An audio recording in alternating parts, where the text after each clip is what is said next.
Il y avait 15 lits de long séjour. Pour personnes âgées, on dit voilà, on va démolir ce service, il sera vide, vous faites ce que vous voulez. Donc on a travaillé pendant quasiment 1 an avec l'architecte. On a voulu faire un grand appartement avec un lieu de vie central, des chambres autour, le poste de soins et quelque chose de convivial. Dans les années 90, il y avait les 3/4 des départements et des régions qui n'avaient aucune unité de soins palliatifs et aucune structure, rien. Dans les études médicales, on abordait la douleur sous forme de symptômes. On disait même à certains moments qu'il fallait surtout pas calmer la douleur pour pas masquer un diagnostic. On a ressenti le besoin de se former, de réfléchir à des structures spécifiques de ce type. Et comme la MGEN a toujours eu dans ses gènes la notion d'entraide et de solidarité, hein, ça fait partie des valeurs cardinales de la MGEN.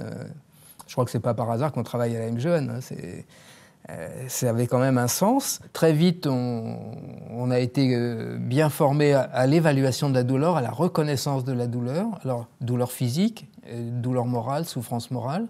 Douleur aiguë, douleur chronique. On a eu des traitements adaptés dès le départ, grâce notamment à l'obtention de seringues électriques qui permettaient de donner les médicaments à dose filée par 24 heures. Parce qu'être en fin de vie, c'est pas forcément être au fond d'un lit.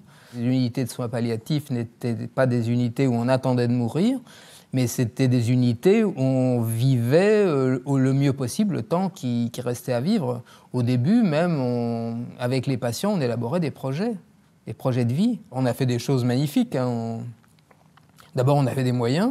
On avait même un bar et tous les vendredis, on prenait l'apéro avec les patients. Et voilà, c'était très convivial. Il y avait même un orchestre qui venait jouer du jazz à l'heure du déjeuner. Le problème, c'était le nombre limité de lits. On avait 10 lits. Donc 10 lits, c'est pas beaucoup. 10 lits, on prenait à peu près 160-180 malades par an. L'ouverture de l'unité de soins palliatifs à mon départ de la Verrière, j'ai exercé dans cette unité à temps partiel ou à temps plein quasiment pendant 18 ans.